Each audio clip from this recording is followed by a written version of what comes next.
start a series with questions for Tesla at their shareholder meeting and Battery Day on September 22nd. Today's question, the first question, is about their human resource policy, their hiring policy. This is the Not Even Wrong podcast. It's August 26, 2020. This is Krim Delko.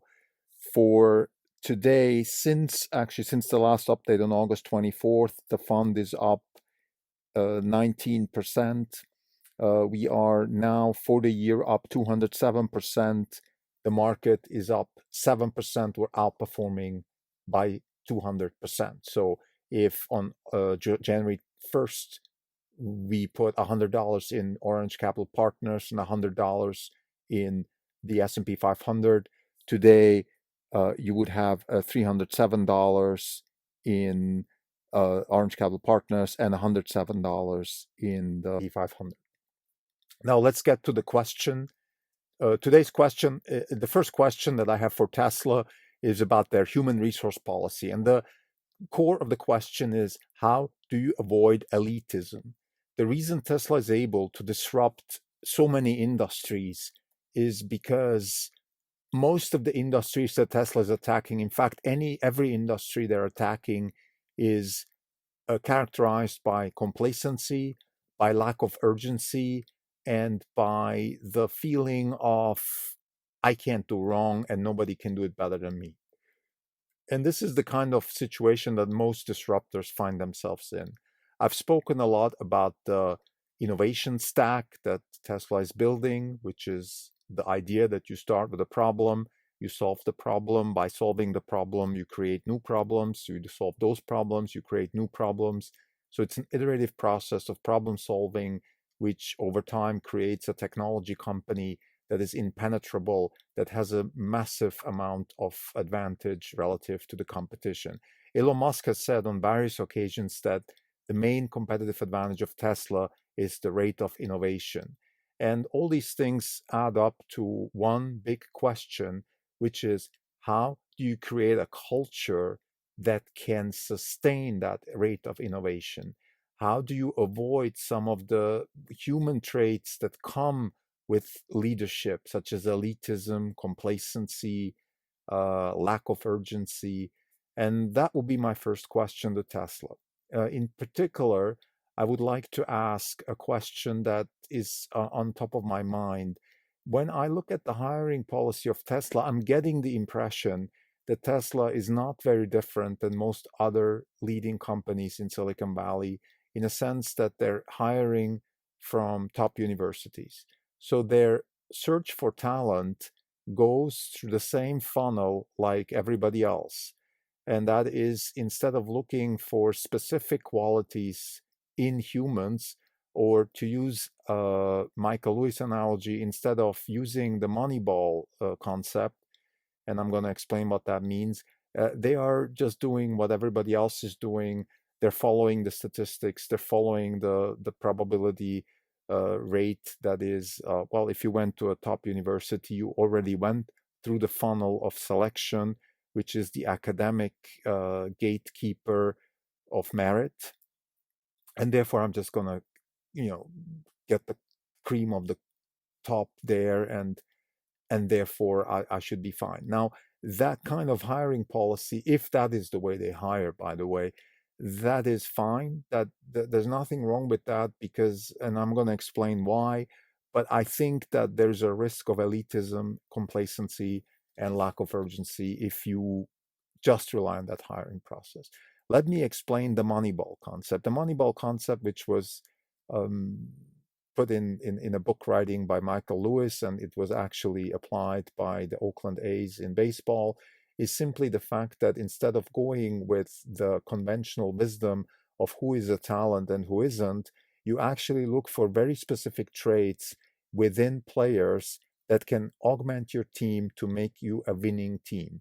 What that means in the corporate world is that instead of just hiring the top 10% of the top 10 universities in the world in, let's say, physics and chemistry, you actually look for traits within humans, within human beings. You look for specific skills, specific culture, specific attitude, all these kinds of specifics that make you an augmented part of the team and increases the likelihood that the team wins.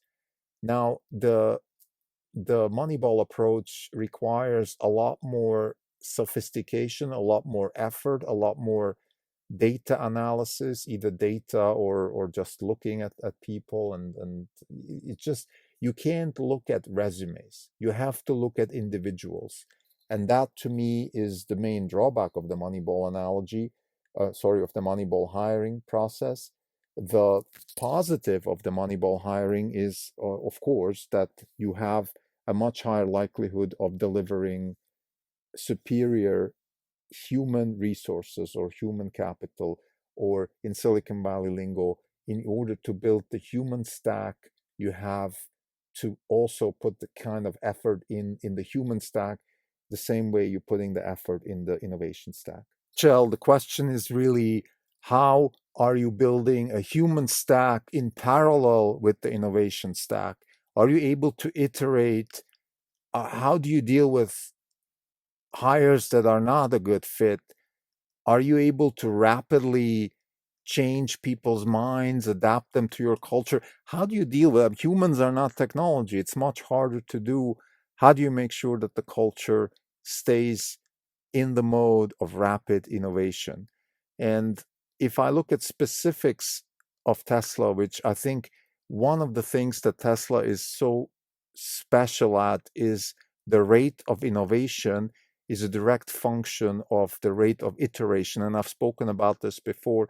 I think disruption is directly related to the cost of iteration. The lower the cost of iteration, the higher the likelihood of disruption. And iteration requires a certain culture. You have to be humble. You have to accept failure. You have to accept mistakes. People with very strong educational backgrounds and lots of pedigrees have to come into a culture where they have to admit defeat. They have to admit mistakes and fix them and keep going. That is not easy. I've seen that myself. My own experience as a fund manager in the beginning has been like we all went through. I went to a very good university. I was hired by a very prestigious firm. I worked for many years in very prestigious positions. My neighbors, my friends, my loved ones, everybody was looking at me from a position of, wow, he really made it. And I was expected in my work to have that humility to really sometimes just say, look, I was wrong. I don't know what I'm doing. I need to go back to the drawing board. I need to learn more. Those are difficult decisions. They sound very easy, particularly in a management book where, the three things you have to do: learn, adapt, change, fail.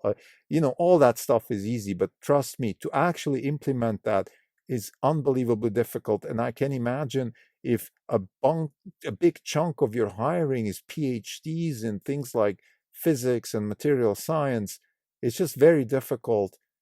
People are not very good at listening. People are not very good at internalizing mistakes. People are incredibly interested in proliferating their own ideas and making themselves look good. And I don't care where you work and who you are, it's just very difficult.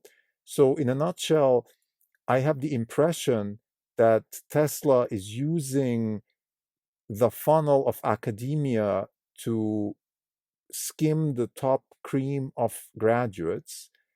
And that makes sense. And I want to elaborate why, because I think that way you're saving yourself the cost of looking for talent. You're telling yourself, look, the academic process already is filtering for talent. Now, there's a little bit of corruption there, and we all know that rich people send their kids to Ivy League schools and all that stuff. We get it. But in a nutshell, you can still say that, if you take the top 25% of universities in the world, let's say, in the field that you're looking for. So let's say if Jerome Guillen is hiring a material scientist, if he takes, the 10% top universities in the US and the other 10% universities in Europe and 10% top universities in Asia, and he hires from there, the likelihood that he gets the best talent is relatively high because the funnel has already filtered out the people. And that is fine. That makes sense from a cost perspective. I'm just a little bit concerned about elitism, complacency, lack of humility. How do you deal with that? This would be my first question that I will pose to Tesla. Thank you.